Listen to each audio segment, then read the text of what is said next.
Welcome to Mediocre Main Character. Today I'm continuing the Darcy saga of matches and matrimony. So in the last episode we married Mr. Darcy, but it was the most depressing ending ever. So let's play the actual ending and see how we can make the Elizabeth Bennet fantasy come true. So Mr. Darcy stormed into Hunsford Cottage when we were alone and said that he can't take it anymore. He's so in love with us, even though he doesn't want to be because it's so embarrassing to date us, like ew. He knows that he's settling, but he can't control his feelings. So obviously you're gonna say yes, right, babe? No, Mr. Darcy. I don't think so. You screwed up the chances of my sister finding love in Mr. Bingley, and you're a douche. In such cases as this, it is, I believe, the established mode to express a sense of obligation for the sentiments avowed, however unequally they may be returned. She's basically saying, I should probably thank you for proposing to me, even though it's a no. It is natural that obligation should be felt, and if I could feel gratitude, I would now thank you. But I cannot. I have never desired your good opinion, and you have certainly bestowed it most unwillingly. I'm sorry to have occasioned pain to anyone. It has been the most unconsciously done, however, and I hope will be of a short duration. The feelings which you tell me have long prevented the acknowledgement of your regard can have little difficulty in overcoming it after this explanation. Mr. Darcy looked squarely at me, and my words seemed to catch him with no less resentment than surprise. How can you say no to me? Do you know who I am? I am Mr. Darcy of Pemberley. That's his attitude. He quickly appeared angered, with the disturbance of his mind visible in his every feature. He was visually struggling for the appearance of composure, much as I had been doing as I'd heard of his dealings with Jane earlier in the day. Though there was some joy that could be taken in returning that pain to someone who had pained me so, his pause and emotional pain only made me feel dreadful. Yeah, because we're nice. And this is all the reply which I am to have the honor of expecting? I might perhaps wish to be informed why, with so little endeavor at civility, I am thus rejected. But it is of small importance. Oh, trust me, Mr. Darcy, you're going to hear an earful. But before I get there, what would happen if I don't say anything? I might as well inquire why, with so evident desire of offending and insulting me, you chose to tell me that you liked me against your will, against your reason, and even against your character. Your address has been sufficient reason. If you reason desire, I shall say nothing further on this subject. You have said quite enough, madam. Forgive me for having taken up so much of your time, and accept my best wishes for your health and happiness. With that, Mr. Darcy hastily left the room, and my frustrations with the man, which had previously bordered on explosive, now erupted. I hurried away to my room. As time passed, it became clear that the days of receiving attention from eligible young men were coming to an end for both Jane and I. Though she loved Mr. Bingley as dearly as ever, I could not expect that we should ever see him again. My own situation did not seem altogether better than Jane's. At times, I had felt I had various suitors, but as time moved forward, each of them melted away into mere memory. Mr. Wickeby had settled on Miss King, a woman who he appeared to have no inclination towards at all. Outside of a rather large dowry, that is to say, it was a dowry that would allow him to elevate his status and do so very comfortably. So there you go. That's what happens if you shut your mouth. It's always good to get things out in the open, okay? Sometimes it feels like you're taking the high road when you don't bother dignifying someone with a response. But then you'll end up having an old maid ending and take your sister down with you. So let's go back and play the right, proper ending, where we will let him have an earful and a half. Tell Mr. Darcy why. I might as well inquire why, with so evident a desire of offending and insulting me, you chose to tell me that you liked me against your will, against your reason, and even against your character? Yeah, way to go, Darcy. Like, that's not what any woman wants to hear. Was not this some excuse for incivility if I was uncivil? But I have other provocations. You know I have. You think that any consideration would tempt me to accept the man who has been the means of ruining, perhaps forever, the happiness of a most beloved sister? Mr. Darcy changed color at my accusation, but said nothing, because it's true. I have every reason in the world to think ill of you. No motive can excuse the unjust and ungenerous part you acted there. You cannot deny that you have been the principal, if not the only means of dividing them from each other, of exposing one to the censure of the world for caprice and instability, and the other to its derision for disappointed hopes, and involving them both in misery of the acutest kind. You broke up Bingley and Jane, damn! Mr. Darcy continued to look at me with clearly no feeling of any remorse. Can you deny that you've done it?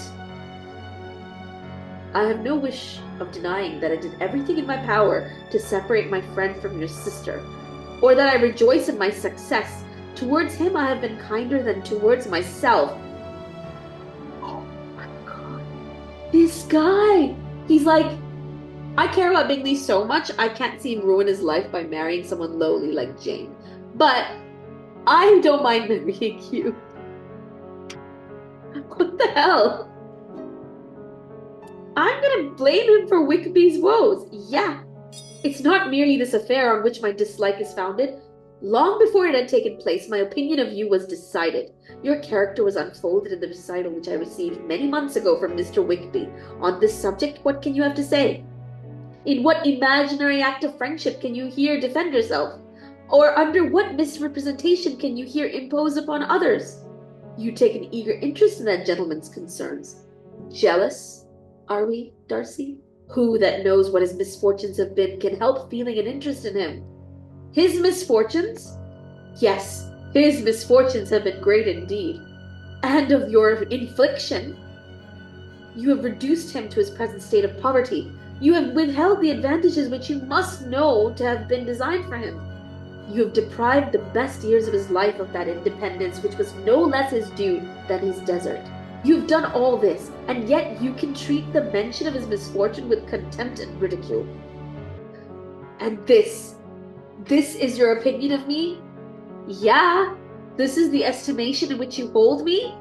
Yes, my faults, according to this calculation, are heavy indeed. But perhaps these offenses might have been overlooked, had not your pride been hurt by my honest confession of the scruples that had long prevented my forming any serious design. He's saying that we're just lashing out because we're insulted. Kind of, but that's not the only reason. These bitter accusations might have been suppressed had I, with greater policy, concealed my struggles, and flattered you into the belief of being impelled by unqualified, unalloyed inclination, by reason, by reflection, by everything. But disguise of every sort is my abhorrence.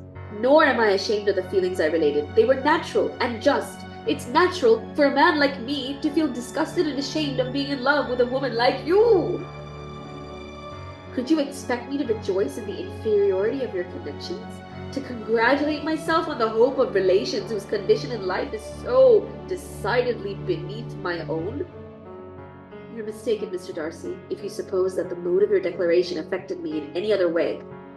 Then, as it spared the concern which I might have felt in refusing you, had you behaved in a more gentlemanlike manner. Yeah, you don't deserve a kind rejection. You don't deserve to be let down gently, Darcy, okay? You're a douche, and you need to be knocked down a couple of pegs, just like your crazy aunt. Mr. Darcy looked slightly taken aback, but said nothing. I could not hold back. You could not have made the offer of your hand in any possible way that would have tempted me to accept it. Mr. Darcy's astonishment was obvious, and he looked at me with an expression of mingled incredulity and mortification. That's a good expression of those two emotions. From the very beginning, from the first moment, I may almost say, of my acquaintance with you, your manners, impressing me with the fullest belief of your arrogance, your conceit, and your selfish disdain of the feelings of others, were such as to form the groundwork of disapprobation on which succeeding events have built so immovable a dislike, and I had not known you a month before I felt that you were the last man in the world whom I could ever be prevailed upon to marry. You have said quite enough, madam. Forgive me for having taken up so much of your time, and accept my best wishes for your health and happiness. With that, Mr. Darcy hastily left the room, and my frustrations with the man, which had previously bordered on explosive, now erupted. How could he have been in love with me for so many months, and be so much in love as to wish to marry me, in spite of all the objections of friends and family? If there's one positive feeling to be felt, it was the gratification of having inspired, unconsciously even, so strong an affection in someone. But how dreadful that it would have been created in someone for whom no affection could be returned! His actions towards Mr. Wickeby were unconscionable. His shameless actions towards Jane were unforgivable. As my emotions raced to a fever pitch again, I heard the sound of Lady Catherine's carriage, and wanting to avoid discussing any of this with Charlotte, I hurried away to my room. What a shock! That certainly was a full week of interesting intrigue. Really? Really? You were falling apart in the parlor. And now you're like, that was a good week, huh? Good times. Should we even look at how much he likes us at this point? Because we just rejected him so cruelly. Well deserved, but cruelly. Are you kidding me? He is one heck of a masochist because he is madly in love with us now. It's like 100%. Whoa. Chapter 14. All right, let's go visiting. We're not really kind in this playthrough. And then we'll just keep reading. Get that willpower to 100. Weekend. The letter. Shortly before boarding my carriage to leave Hunsford for home, I took a walk in the garden for one last look at my surroundings. As I walked down the lane, I was surprised to encounter Mr. Darcy, who handed me a letter, asked that I read it, and then disappeared without a word. As my carriage ride began to move towards home, I began reading. Let's go. I don't know, should I summarize like I've been doing? No, this is the Darcy edition. It deserves time and care, so I'm going to read it. Be not alarmed, madam, on receiving this letter by the apprehensions of its containing any repetition of those sentiments or renewal of those offers which were last night so disgusting to you. I write without any intention of paining you or humbling myself by dwelling on wishes which, for the happiness of both, cannot be too soon forgotten. Two offences of a very different nature and by no means of equal magnitude you last night laid to my charge. The first mentioned was that, regardless of the sentiments of either, I had detached Mr. Bingley from your sister, and the other that I had, in defiance of various claims, in defiance of honour and humanity, ruined the immediate prosperity and blasted the prospects of Mr. Wickeby. I had not been long in Hertfordshire before I saw that Bingley preferred your elder sister to any other young woman in the country. But it was not till the evening of the dance at Netherfield that I had any apprehension of his feeling a serious attachment. I observed my friend's behaviour attentively, and I could then perceive that his partiality for Miss Bennet was beyond what I had ever witnessed in him. Yeah, 'cause he's in love with Jane. Your sister I also watched. Her look and manners were as engaging as ever, but without any symptom of peculiar regard, and I remained convinced from the evening's scrutiny that she did not invite Mr. Bingley's attentions by any participation of sentiment. What? You broke Bingley and Jane up because you think Jane doesn't like him enough? If you have not been mistaken here, I must have been in error. If it be so, if I have been misled by such error to inflict pain on her, your resentment has not been unreasonable. Well, thanks, Darcy. That's kind of open-minded of you. His sister's uneasiness has been equally excited with my own, and we shortly resolved on taking Mr. Bingley directly to London. Once there, I readily engaged in pointing out to my friend the certain evils of his choice. However, I do not suppose that it would ultimately have prevented the marriage had it not been for the assurance that I gave of your sister's indifference. Thanks. So Bingley is open-minded enough not to care about society, rank, class, wealth. He would have married Jane, but he stepped away because he thought Jane didn't like him that way. On this subject, I have nothing more to say. No other apology to offer. If I have wounded your sister's feelings, it was unknowingly done, and though the motives which governed me may to you very naturally appear insufficient, I have not yet learned to condemn them.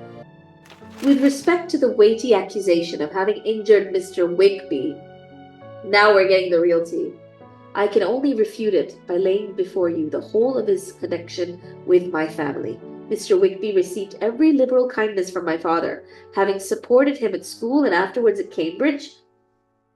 Wickeby went to Cambridge? Damn! My father hoped the church would be his profession. However, the vicious propensities, the want of principle, which he was careful to guard with everyone else, could not escape the observation of a young man of nearly the same age with himself. and who had opportunities of seeing him in unguarded moments. Basically, Darcy could see through Wickeby, and he's immoral and wanton and really good at hiding it. In my father's will, he asked me to promote Mr. Wickeby's advancement where possible and to offer a valuable family living as soon as it became vacant. Mr. Wickeby was resolved against the living and looked to me to provide him some £3,000 that he might study the law. So he denied it, as in he refused the inheritance. He'd rather have £3,000 to study the law than the inheritance that was promised him. So why is he so upset? Being now free from all restraint, his life was full of idleness. He was soon desperate for money. He contacted me absolutely resolved on being ordained if I would present him to the living in question. Yeah, you can't have it both ways. He wanted the 3K for giving up his living, and then he spent it, and he came back saying, yo, remember that inheritance? You will hardly blame me for refusing to comply with his entreaty.